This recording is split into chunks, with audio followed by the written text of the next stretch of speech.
All right, so let's get started. So welcome to the Screening Youth for Suicide Risk webinar, sponsored by the Children's Safety Network. My name is Bonnie Lipton. I'm a Senior Prevention Specialist at the Education Development Center. As you can see, this project is supported by the Health Resources and Service Administration grant of the Department of Health and Human Services. And this information and content should not be constructed as the official position or policy or any endorsements by these government agencies or the U.S. government. Before I introduce our two speakers, my colleague Rebecca Wilmer has a few technical announcements. Turning it over to you, Rebecca. All right, thanks, Bonnie. So audio is currently being broadcast through your computer speakers, and the quality of the audio depends on the speed of your internet connection. So if the audio is choppy, please either find a more stable internet connection, like hardwiring, or you can listen over the phone by dialing 866-835-7973. If you are listening through the phone, please mute your computer speakers to eliminate any echo. Phone lines will be muted during the presentation to eliminate any background noise. We have answers to frequently asked questions in the webinar instructions pod that's in the upper left-hand corner. And if you have questions or technical issues, you can type them into the Q&A box on the bottom left at any time. After the presentation, we will pause for the presenters to answer your questions. And as you can see, we also have a PDF of the slides available to download right above the slide deck. So to download that, you can click on PDF of the slides and then select the Download Files button to save the document to your computer. This webinar will be recorded, and the archive will be sent out to all registrants within 2 weeks. Okay, back to you, Bonnie. Great, thank you. Well, so let's introduce the presenters today. As I said, my name is Bonnie Lipton. I'm your moderator from the Education Development Center. Our first presenter is Dr. Lisa Horowitz, who's a staff scientist, pediatric psychologist in the National Institute of Mental Health Intramural Research Program at the National Institutes of Health. She serves as a senior attending psychologist with a specialty in pediatric psychology on the psychiatry service in the Hatfield Clinical Research Center at NIH. And the major focus of Dr. Horowitz's research has been detection of suicide risk in the medical setting. Our next presenter is Dr. Jeff Bridge, who's director of the Center for Suicide Prevention and Research in the Abigail Wexner Research Institute at Nationwide Children's Hospital and professor of pediatrics, psychiatry, and behavioral health at the Ohio State University College of Medicine. His research focuses on the epidemiology of suicide and suicidal behavior in young people, neurocognitive vulnerability of suicidal behavior, screening for suicide risk in medical and school settings, and on improving the quality of care for suicidal youth. So turning it over to you, Lisa. Thank you so much, and thank you, Bonnie and Children's Safety Network for inviting me to present today. It's really a privilege to do this. Because I work for the government, I will start with this slide saying that I have nothing to disclose. So I'd like to start with my take-home message, and today's take-home message is really going to be universal suicide risk screening for all patients in medical settings. We feel very strongly about this, and really the main point is that when you want to find out if someone is at risk for suicide, you ask directly. I'm also going to talk about how clinicians really require population-specific and site-specific validated screening instruments. It's really important to use tools that are tested through research and on the population that you're going to test. So for example, if you're working with kids, you want to use tools that have been tested on children. And I'm going to propose a clinical pathway that's really a three-tiered system where you start with a brief screen like the ASK, which is what I'm going to talk about today. That should take about 20 seconds. And then for the positive screens, you do a brief suicide safety assessment, which should take about 10 or 15 minutes. And that helps you determine who requires a full psychiatric or safety evaluation. And this three-tiered system can really help spare your resources. And then discharging all patients who screen positive with a safety plan and resources like the National Suicide Lifeline and the Crisis Text Line, and with means restriction and safe storage education is really important as well. Okay, so just a bit of background on suicide. There's been some really famous people that have killed themselves in the last few years. And what people sometimes don't know is that suicide, there's some not so famous people, equally tragic, who kill themselves, and this happens 129 times every day in the United States, and including 25 of them being young people. So tremendous public health crisis. When I talk about suicidality today, I'm going to talk about any thoughts or actions related to volitionally ending one's own life. And the reason I talk about the whole continuum is because manifestations along the continuum have all been linked to completed suicide. So for example, from someone who's having passive thoughts about wanting to be dead, all the way to someone who has a serious suicide attempt with the intent to die, and everything in the middle, they have all been linked to completed suicide. And what's even probably more important, even if someone is not at imminent risk to harm themselves, anyone who is having frequent thoughts of suicide is having significant emotional distress, and they warrant further attention for that. Suicide is an international public health crisis, and upwards of 800,000 people all over the world kill themselves every year. It is the second leading cause of death for young people worldwide. And the World Health Organization did a study that found that more people died by suicide than homicide and war combined. In the United States, it is also the second leading cause of death for young people aged 10 to 24. And in fact, these are the latest 2017 statistics from the CDC, and a quarter of all deaths for this age group occur by death by suicide. And you can see the graph there, and that's over time, and we just have not been able to make a dent in the suicide rate, and in fact, it keeps climbing. And more young people die from suicide than these 7 other leading causes of death combined. Here's youth suicide by state, and you can see there's great variation in the states, with the highest rates being in Alaska and Montana, and the lowest rates being in New Jersey and New York. Now, suicide is still a relatively rare event. What's more common than suicide is suicidal behavior. So more than 2 million adolescents attempt suicide every year, and these statistics come from the CDC Youth Risk Behavior Survey, where about 7.4% of your average high school student, so this is the Youth Risk Behavior Survey that goes into tens of thousands of surveys, tens of thousands of kids throughout the country, and ask them to self-report if they have made a suicide attempt. So that's even probably an underestimate. And you can see the range between the states are in parentheses. But even more common than suicidal behavior is suicidal ideation. And so that affects upwards of 17% of your average high school student who self-reported that they seriously considered attempting suicide in the previous year. So there's a myth that younger children don't think about suicide, but kids under 12 actually plan, attempt, and die by suicide. And it's the second leading cause of death for 10 to 14-year-olds. And it is the 10th leading cause of death for children ages 5 to 11. There's been some recent studies that have come out about suicide risk in the emergency department. And in our original ASK study, we went back and looked at the younger children. We found out that 29% of the preteens in that study screened positive for suicide risk. And 17% of them reported a past suicide attempt. So if you have a 10-year-old reporting a past suicide attempt, that's pretty disquieting. There also was a recent study looking at suicide attempts and suicide ideation visits to the emergency department, and they found that 43% of the kids were under the age of 12. I was fortunate enough to be involved with a study that Dr. Jeff Bridge, who you'll hear from soon, did, and we looked at the suicide rate for kids under 12, and what we found that it was stable, but then when you parsed it out by race, there was a significant racial disparity, with an increased rate for black children and a decreasing rate for white children. The other important data to come out of this study was that 29% of these kids disclosed suicidal thoughts to an adult, so that presents a tremendous opportunity for capture and rescue.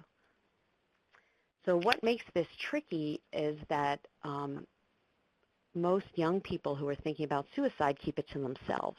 And in fact, in this one study, 69% of attempters, and the age range is a little wider here, did not tell anyone about their attempt. And the majority of their attempts go unknown to parents. And that's not because parents are not paying attention.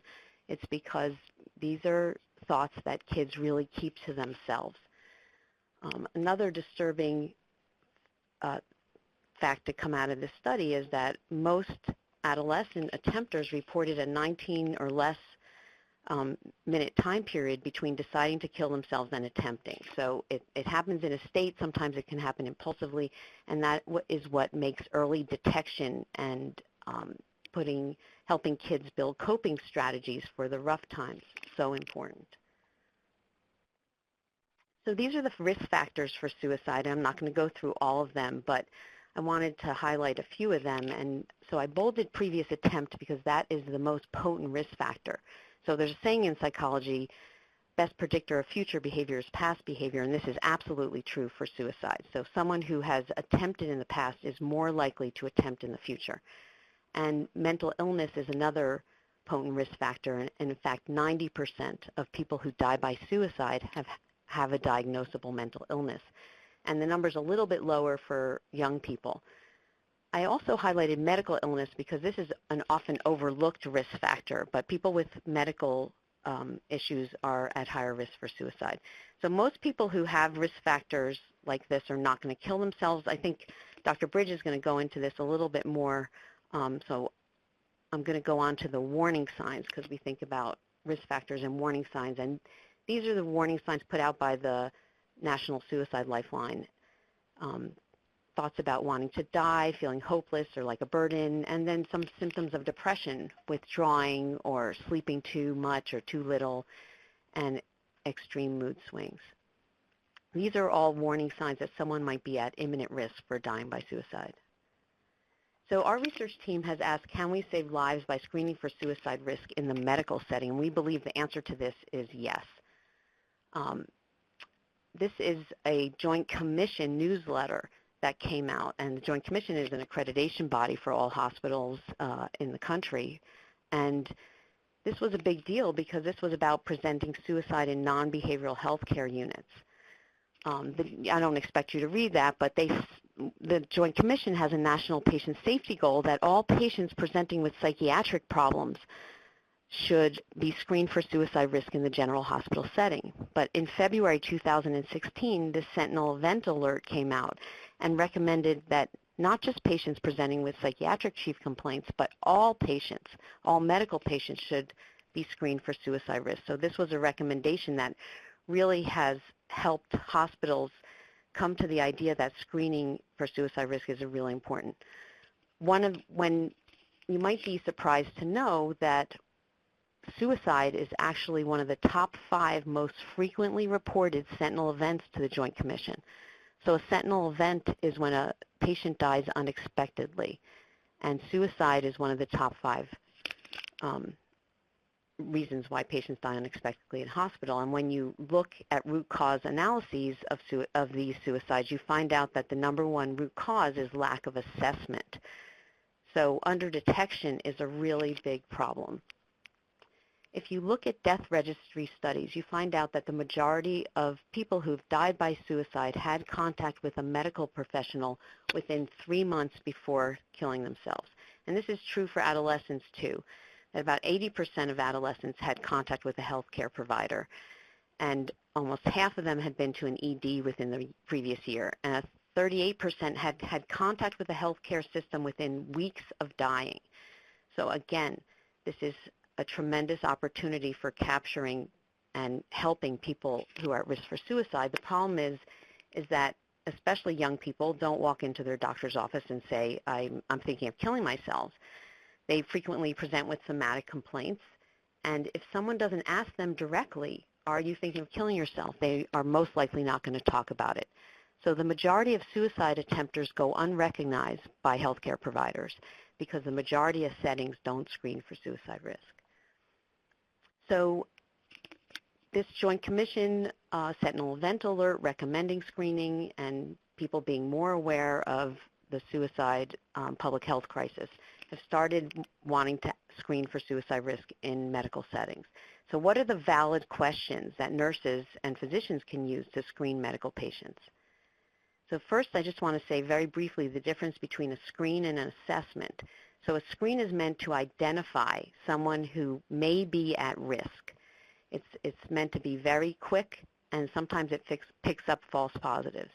The assessment is a more comprehensive evaluation that confirms the risk and guides the next step. So I'm going to tell you about first is a screen, and that's the Ask Suicide Screening Questions tool, the Ask. We did a study. We used 3 pediatric emergency departments in Boston Children's Hospital, Dr. Bridges Nationwide Children's Hospital, and Children's National Medical Center in D.C., and we had both medical patients and psychiatric patients in our sample.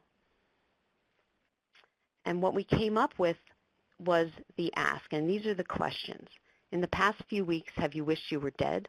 In the past few weeks, have you felt that you or your family would be better off if you were dead? In the past week, have you been having thoughts about killing yourself, and have you ever tried to kill yourself?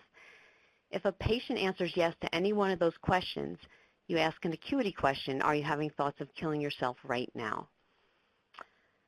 The Ask had good psychometrics. The sensitivity, which is a true positive rate, was good, almost 97%. The specificity, which is the true negative rate, limits false positive, was good. That's almost up to 88%. So we were pretty happy with that.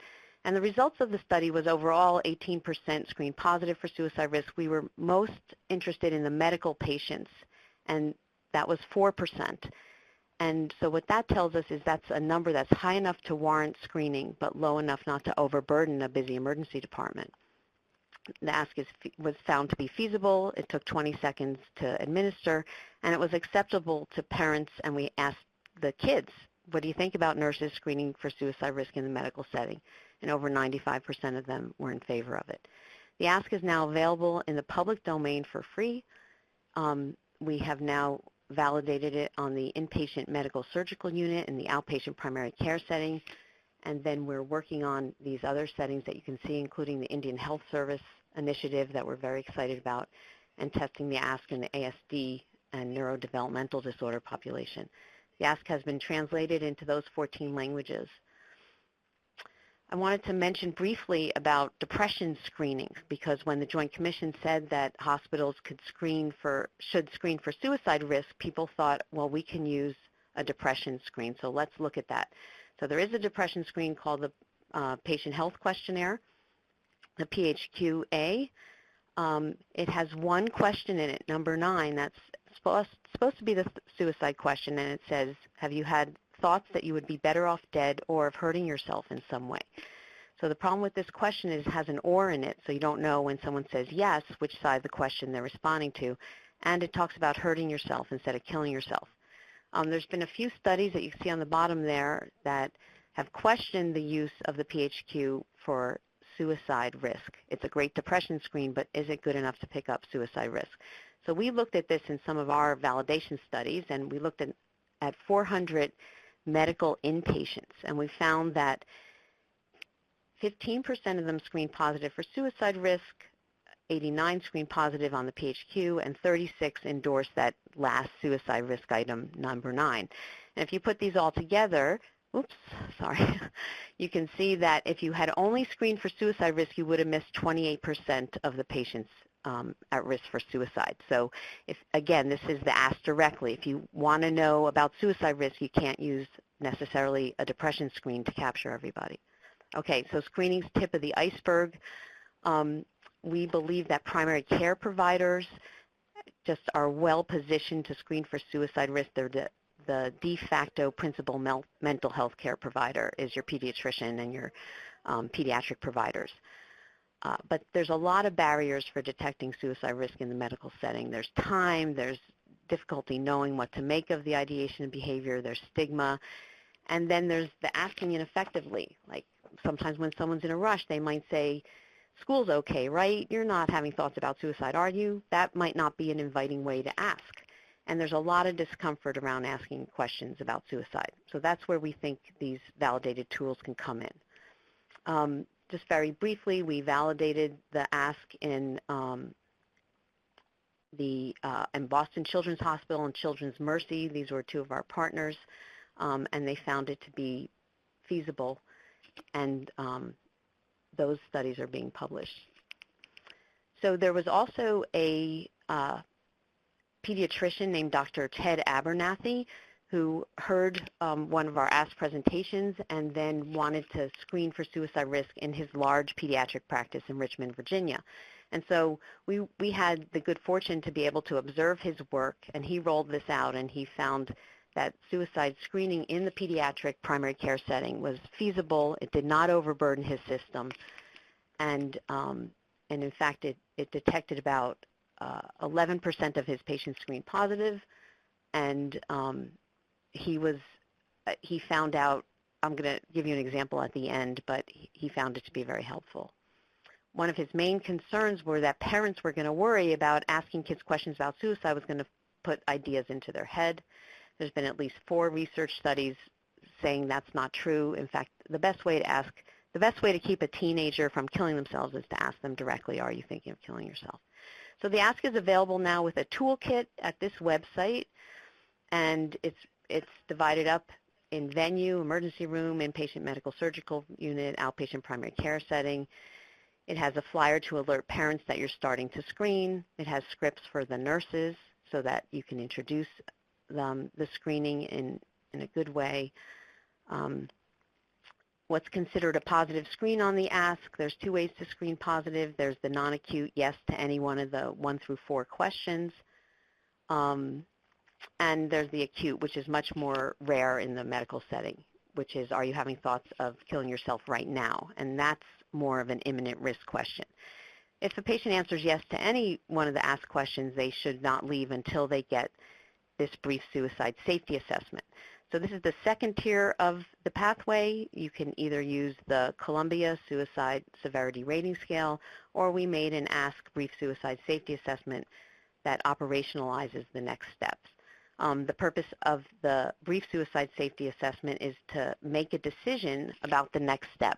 There's been hospitals that have screened with the ASK or with any tool, and as soon as someone screens positive, they put a one-to-one observer on the patient. They send them to the emergency room. They take away their belongings. They put them in a paper gown.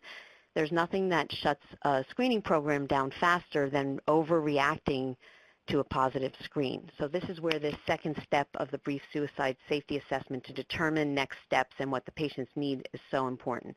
And these are the 4 categories that the brief suicide safety assessment helps you determine. Is it an imminent risk? Is it the business of the day? If someone comes in for a broken ankle, and they're non-acute, can they wait till they go home and be referred to outpatient mental health? There's a pathway. It starts with screening with the ASK and the brief suicide safety assessment. These are all available tools. They're available on our website, and there's a paper written about them. And again, it's the 3 tiers that we discussed. Brief suicide safety assessment comes for all those venues. There's resources for patients at risk. These are all on the ASK Toolkit website. Our powerhouse example is Parkland Health and Hospital System. They screened over 2 million patients, adults and kids, but they screened over 90,000 kids for suicide risk. And what we're finding is the rate is somewhere between 3 and 4%. So the lessons learned that everyone should, when you implement screening, you should involve physician and nursing leadership. You should train the nurses and the medical assistants to screen systematically every patient every time. They should tell the parents to leave the room. And what we're finding is that the positive screen rates are really manageable. I think this is the most important part. And it's majority of parents and guardians are okay with leaving the room and having you screen their patients, and it's not disruptive. It really results in about 1 extra patient that needs a mental health consult per week. So in summary, the medical setting is an important venue to identify individuals at risk for suicide. It's really important to use population-specific and site-specific validated instruments when you're screening. Screening can take 20 seconds and requires having practice guidelines in place for managing the positive screens. Again, this 3-tiered pathway of the brief screen, and then the critical middle step of the brief suicide safety assessment, which determines what the next steps are for the patient and whether or not they need the full mental health evaluation. And then safety planning for when a patient screens positive. What are they going to do at 2 o'clock in the morning if they have thoughts of killing themselves? What is their plan? And you should walk them through that. And then safe storage and means restriction is so important. How do you lock up guns and make sure kids don't have access to pills? So I'm going to end with an example from Dr. Abernathy's practice. Anytime you implement screening, you should start with a pilot study. So he started with a pilot study of screening kids 12 and over during well visits. And then one day a mother brought in an 18-year-old who presented with fatigue. The mother thought that this 18-year-old had mono, and she brought him in for a sick visit. Well, the nurse just had a bad feeling about this, and I can't tell you how many lives have been saved because nurses have an intuition that something's not right. So the nurse kind of broke the protocol. Instead of just screening for well visits, screened this child who was there for a sick visit, and she administered the ask. And this is how the child answered: yes to 1, yes to 2, yes to 3, and then have you ever tried to kill yourself? No. Are you having thoughts of killing yourself right now? Yes. So this 18-year-old was a scholar athlete, had a scholarship to college, was socially well-connected. Dr. Abernathy is pretty convinced that had this nurse not screened this young person for suicide risk, that this would have been someone you read about in the newspaper the next day, because this kid had been caught with underage drinking at a party and was in danger of losing his scholarship. So this nurse detected the suicide risk. Dr. Abernathy then spoke with him, did the brief suicide safety assessment, and said, was trying to determine whether or not he had to send him to the emergency room or not. And the young person said, well, I had no hope before I came in here, but after talking to you, I have some hope now. So P.S., he got mental health care, and this young person is now a thriving college student. Dr. Abernathy just reported that to me. He's in his sophomore year in college, and he's doing terrific. So screening could be life-saving. I wanted to thank the team of people that put all this ask work together.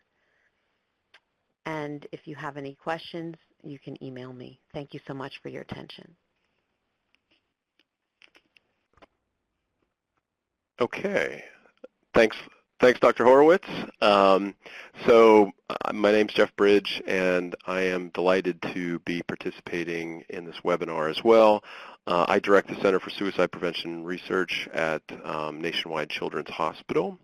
As far as disclosures go, I do receive funding from the National Institute of Mental Health and the Patient-Centered Outcomes Research Institute.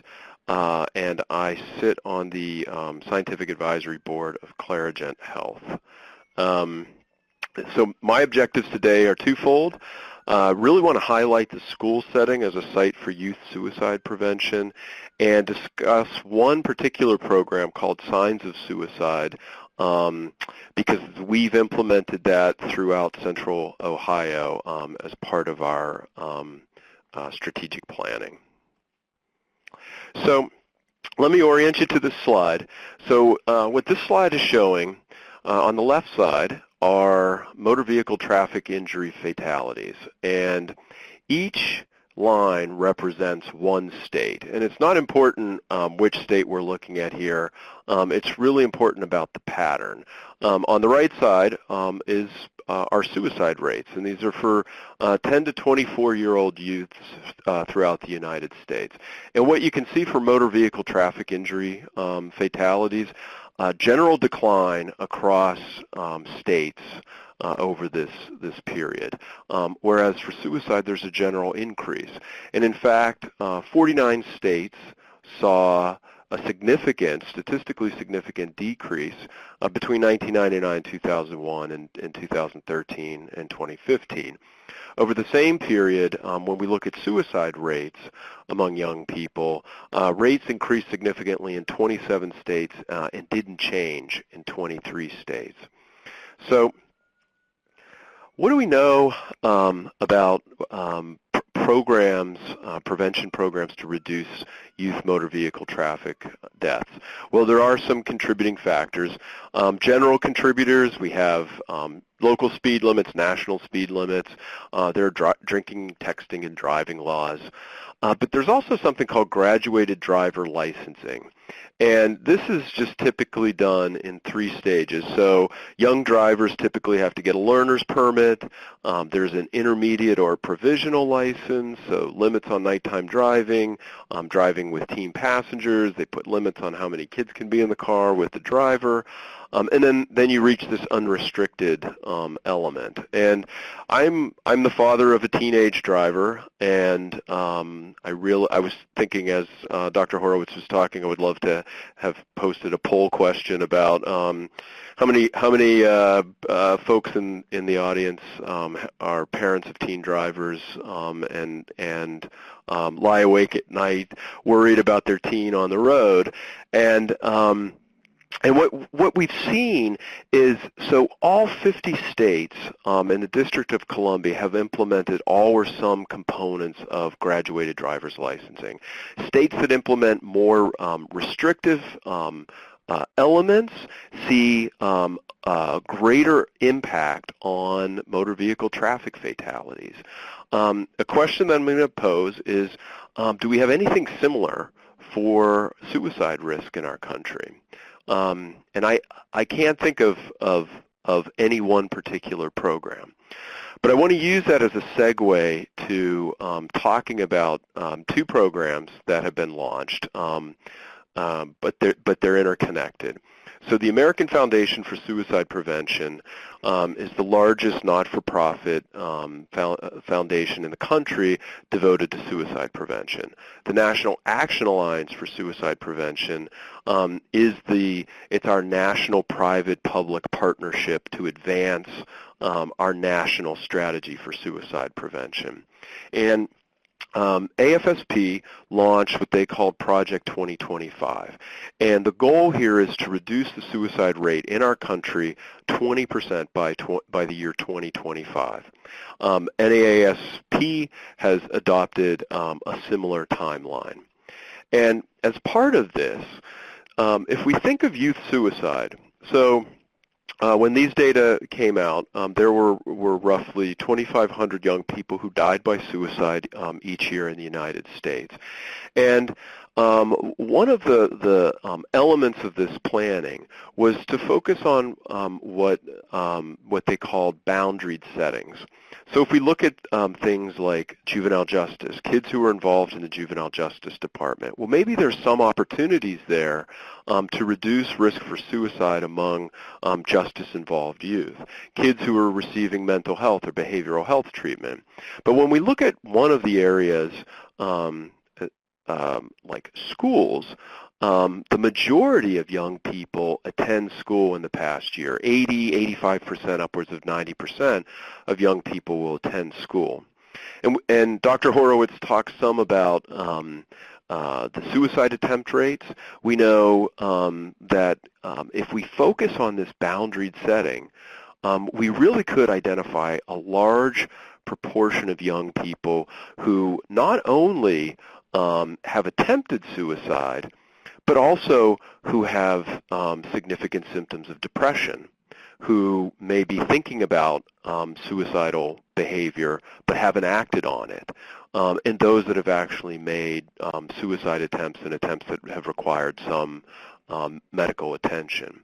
And so there's really an opportunity here to do more upstream suicide prevention work within the school setting. And so what I want to talk about is why should we focus on schools? Well, for some of the issues that I just talked about, but if we're thinking of universal prevention, almost all kids go to school. If we start with a universal prevention program, students can benefit. They can play a role in the program. We know that depression and suicidal thinking can have a very negative impact on academics. Staff, so school staff, teachers, trainers, lunch cafeteria staff, they often know what a child's typical behavior is, and you can use that for them to identify when there are major changes in this behavior that might be a warning sign for suicide, and I'll talk a little bit more about that. We know that trusted adults make talking about depression or suicide less scary, and we really what we want to do is to positively change the culture and enhance this aspect of connectedness, because connectedness, we talk a lot about risk factors for suicide. We know that social connections and strong social connections are really a powerful buffer to protect against suicidal behavior, and that's across the lifespan.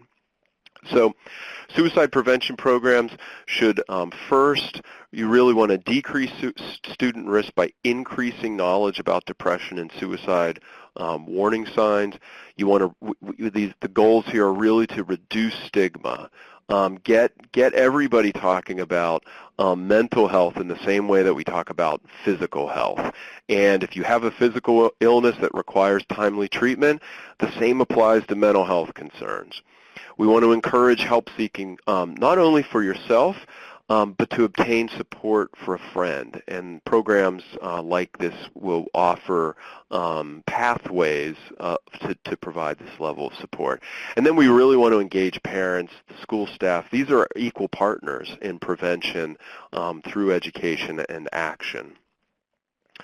So one of the things, we've been doing this program, which I'll talk about in a minute, for a while. There are some universal concerns about adopting suicide prevention programs in schools. Talking about suicide increases risk. And I do want to mention, I think for the audience, because there was nearly 100% positive responses on those opening poll questions, Lisa, I think we may have to come up with harder questions next time for our audience. Oftentimes, it isn't such a resounding affirmative response, so I think we're going to have to work on those next questions. But some of the concerns, I'm here to teach. Depression, mental health, that's not my area. Well, we know that depression and mood or anxiety problems can impact learning and memory. Takes too much time. Well, weeks of learning can be lost if there is a suicide in the school. We don't have those problems. We know that no school, no community, no family is immune from suicide. And then so often we hear that we don't have mental health services available, either at our school or within our community. And we know that the problem of suicide is universal. It's not going away. And so creative problem solving is going to be necessary to address this. So at Nationwide Children's Hospital, we have implemented the Signs of Suicide program. Now, I want to say that I'm agnostic. We pay for the programs. We pay for every program that we use. The hospital absorbs the cost of the program. We decided to use this particular program because when we looked at the evidence base, we thought that this had the strongest evidence backing it. And I'll show some of those data in a minute. But really what the program is, it's a program to train all adults to identify depression symptoms and warning signs for suicide, to teach action steps to both the students and adults when encountering suicidal behavior, and increase student awareness and help seeking. The acronym that Signs of Suicide uses is called ACT. So acknowledge. Acknowledge maybe that a friend is in need. Show that you care. And then tell a trusted adult. Because if we can teach the adults the proper steps to take action, it reduces some of the burden on the child to go and have to seek help on behalf of themselves or a friend. So some of the warning signs, Dr. Horowitz went over some of these, but again, this is, if a child who typically is a social child suddenly wants to be alone all of the time, or a kid who has a strong interest in music or the arts or football, suddenly decides that they're going to quit the team or drop out of the band. Those can be potential warning signs. There are some warning signs where more immediate help is required, and that's if a child threatens to attempt suicide or injures him or herself intentionally, if a child obtains a weapon or seeks the means to kill him or herself, talks about or writes about wanting to end his or her life in school or on social media. These are all behaviors that where immediate help is warranted. There are also triggering events. So we know social media, the media oftentimes portrays suicide. Bullying led to a child's death. And we know that no single event causes suicidal thoughts or attempts or suicide. But there are triggering events. So a breakup with a boyfriend or girlfriend, bullying, on social media or in person, school problems, death of a loved one, suicide of a friend or relative, and family stressors, including divorce or incarceration or instability. And this is just a small list of potential triggering events. So I mentioned before, why did we go with the Signs of Suicide program? Well, of all the programs that we examined, it had, in 3 separate randomized controlled studies, showed a reduction in self-reported suicide attempts of about 40 to 64%. And then there was a recent follow-up study published that found signs of the program to be associated with greater knowledge, more adaptive attitudes about depression and suicide, again, fewer suicide attempts, but also a decrease in suicide planning for high-risk participants, for example, those who reported a lifetime history of attempt. So I don't have time to go over all the components, but I'm happy to take any questions during the Q&A part. So there's the universal education. So there's a video that comes with the program and guided discussion. If you look over here, I don't know if my marker is showing this or not, but there is what's called the BSADS. So there's a depression screener. And then there's a response card as well. So if a child wants to talk to a therapist after they go through the program, any child can just say that they want to talk and talk to someone. They can also say that, hey, you know, my friend has been talking to me about some of their suicide concerns, and I think maybe someone should talk to him or her, and that child can participate as well. And one of the nice things about the program is that the students, when we go into the schools, we let everybody know that you're welcome. You know, we encourage you that if to answer truthfully. So if you're truly hurting, we want to know that. But we also tell the kids that we're going to select some kids at random so that kids are being pulled out of the classroom and no one else knows whether it's because they endorsed depression items or because they got selected randomly.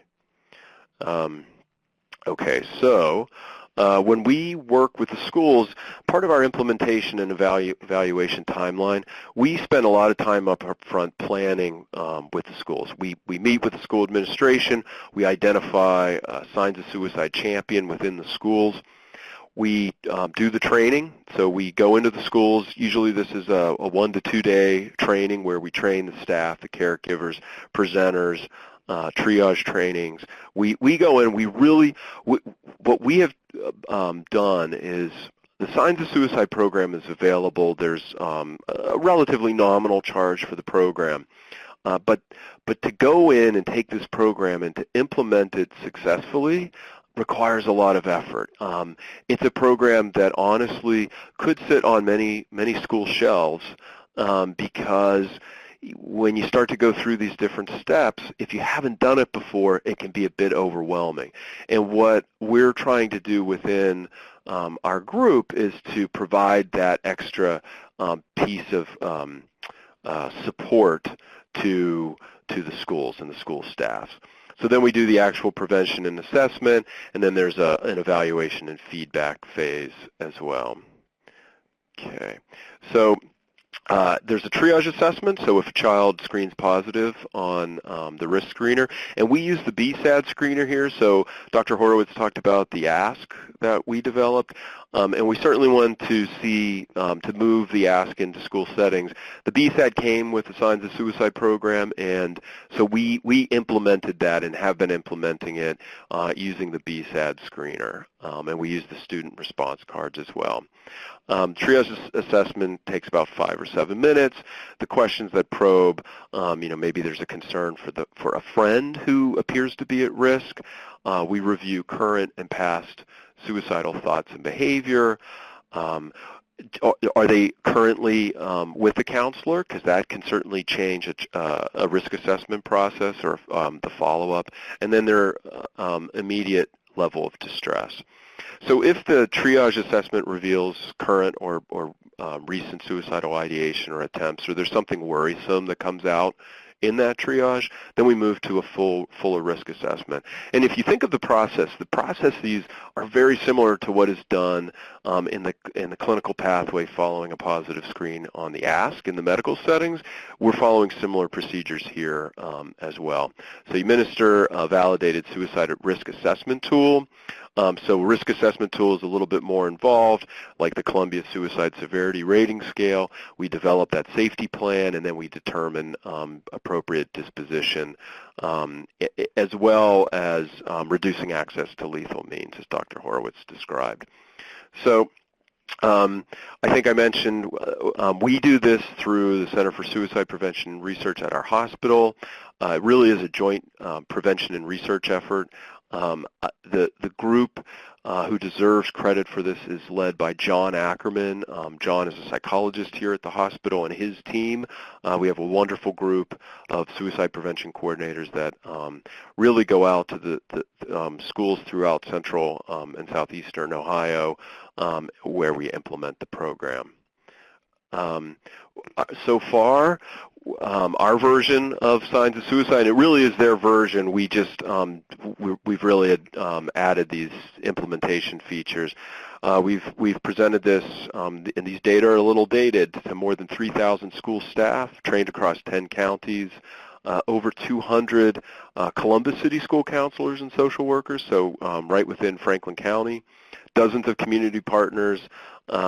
We're really trying to bring this particular program to scale, and we want to bring it to scale, and we want to make it sustainable. So this is a train-the-trainer model.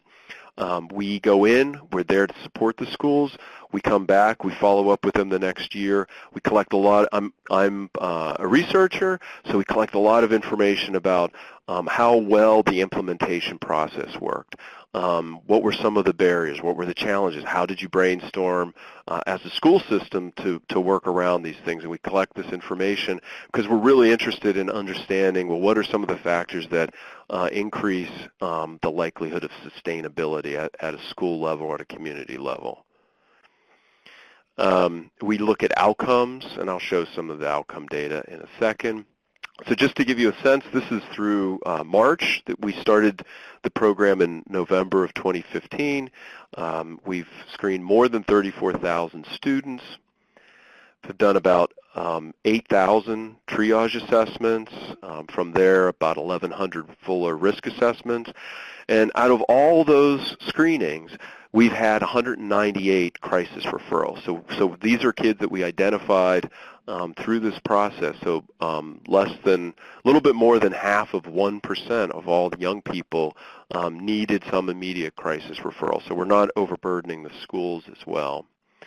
This slide is just basically showing that the staff did better on their knowledge of youth suicide, their confidence in responding, and their awareness of school resources after we implemented the program than before. This is showing that students perform better in terms of knowledge of suicide risk factors. And here's a map of Ohio. And so we started our program in 2015, 2016. We were in a few counties in Franklin and surrounding counties. We added a few more schools, a couple extra counties.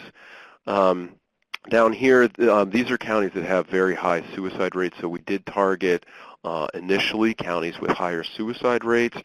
Our goal is to eventually, over the next several years, to bring this program to the 38-plus counties that are served by our hospital system. And so just a few lessons learned in implementing a school-based suicide prevention program. Staff buy-in is imperative. You really want to assess the needs. Strong administrator support greatly and facilitates success. We know that talking about suicide can be anxiety-provoking. The more you talk about it, the less anxiety-provoking it becomes. And so we really want to, make everybody more comfortable talking about it and reduce that stigma. There's no need to rush implementation. If a school's not ready for this, we try to, we want to make sure that everybody knows their role and the expectations, and so we don't go in trying to rush this out the door. We've done this down to elementary school. We're actually working on an adaptation to change some of the material to make it more age appropriate, developmentally appropriate for middle schoolers, or for elementary school. We know there are limited resources, so you really have to do some creative problem solving. Students' follow-up does not have to be limited to counselors. This is where conversations with the local mental health agencies, the county boards, community and faith-based partners, hospital systems can really go a long way. We always say never underestimate the power of caring and a passionate school staff, because we've seen this in just about every implementation. Stars rise, and they become champions, and they help to make this a sustainable program. Really consider the big picture. These conversations have to start from the very beginning. And just to leave you with what one middle school guidance counselor said about the program, SOS helped us uncover issues with kids that we never suspected were considering suicide. Students came forward concerned about friends. Others felt free to share their feelings and ask for help. Some parents had no idea their kids were entertaining dangerous thoughts and thanked us for having SOS. All in all, it was the most important activity we did all year. So I work with a wonderful team here at the hospital and with Dr. Horowitz's team and others, and so I just want to give a shout out to them. And if you have any questions, please feel free to reach out. Thank you. Thank you so much, Lisa and Jeff. So we're going to begin the Q&A part. Unfortunately, we don't have a ton of time. I wish we did, because we have a number of wonderful questions. Lisa, I'm going to ask you the first question. We did get some questions about what consents are needed prior to discussions with minors in medical settings, and another question on what are the legal implications of screening or not screening. So can you take a minute and answer those questions? Sure. It's a great question. So if you want to implement screening, just like you implement any other medical test, just like taking someone's temperature, doing their vitals, you can screen kids for suicide risk. We recommend that you alert the parents with a flyer. That's one of the things we have in the toolkit to tell them this is happening and why, and they're not being targeted, but rather it's a major public health crisis.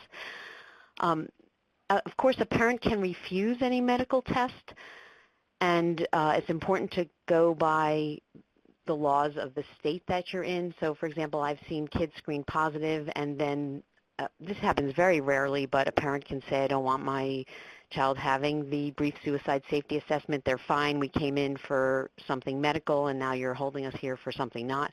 And then it really depends how at risk you think that child is and whether or not the laws that govern your hospital or your medical setting or your state can have you hold that child. But it's supposed to be on par with any other medical test.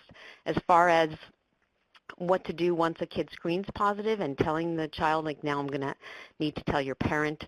Some people question the ethics of that, but before you take someone's temperature, if they have a really high temperature or they have high blood pressure off the charts, before you take their blood pressure, you don't say, if you have high blood pressure, I'm going to call a cardiologist in. You just do that. So we kind of are putting suicide risk screening on par with other medical testing. Thank you, Lisa. That's really helpful. And Jeff, my next question is for you. How do you engage parents in schools who are either in denial of their child's suicide ideation or who are reluctant to address it? How does your staff, the school staff, work with the clinicians to address that? Sure. So as I said in the talk, it's really about, we look at this as a long-term collaboration. So no arm twisting, no trying to move this along faster than anybody is comfortable for. What I have to say, what has really helped with us is that early on, when we started the program in October 2015, November 2015, it was hard to get schools on board. We struggled to get the first couple schools. What has really helped is that now we've done this program in over 130 schools, and word of mouth helps tremendously. And so schools are now coming to us to talk to us about doing this program. To the point about parents have been traditionally difficult to engage. We have tried to engage parents in a variety of ways. And it's challenging. Parents are busy. They have a lot of school activities to do. We've tried to link this with other school activities to offer refreshments, and we often get maybe 5 to 10% of all parents will engage in this. So from our perspective, the parent piece still requires a lot of work. But I have to say, when schools have questions, we really do try to educate them. If schools in their district have participated and they have concerns, we often put the teachers or the staff in communication with each other. We're happy to sit at the table as well. But we really, the big take home is that schools have to be ready to do this, and we don't push them too quickly. Great, thank you. And Jeff, real quick, we've gotten a few questions on who creates the Signs of Suicide program and how do we get SOS. Can you just give us the name of the organization that created SOS? Okay, so SOS is now, okay, and of course I'm going to draw a blank because another the organization that created Signs of Suicide, it's now been sold, I guess, to another organization. Would it be possible for me, and I have just drawn a blank, and would it be possible if I could post that on the talk? And actually, yeah, absolutely. If you give me 2 minutes, I will find that while I'm sitting here, I will find that and I will have that information for everybody. I know we have less than 2 minutes of the talk, but give me 1 second and I will find that for you, okay? So the name actually, changed. The people in the chat who are so smart are telling us that it's MindWise. MindWise. Thank you. Yeah. I think it used to be Screening for Mental Health. Okay. It was Screening for Mental Health, and then it's now under MindWise. Great. Well, I see that we're at time. I want to thank everyone for attending. We had really great attendance. I want to say thank you for all the wonderful questions. I wish we could have gotten to them all. There was a lot of really smart, thoughtful questions. And I want to thank Jeff and Lisa for their wonderful presentations. And you will see coming up that there's a quick evaluation of today's session. And there is the link. So please fill out that survey. We really take what you think into account for planning future webinars, and your feedback is really important to us. So thank you very much for attending today, and I hope you have a wonderful rest of your day. Bye-bye.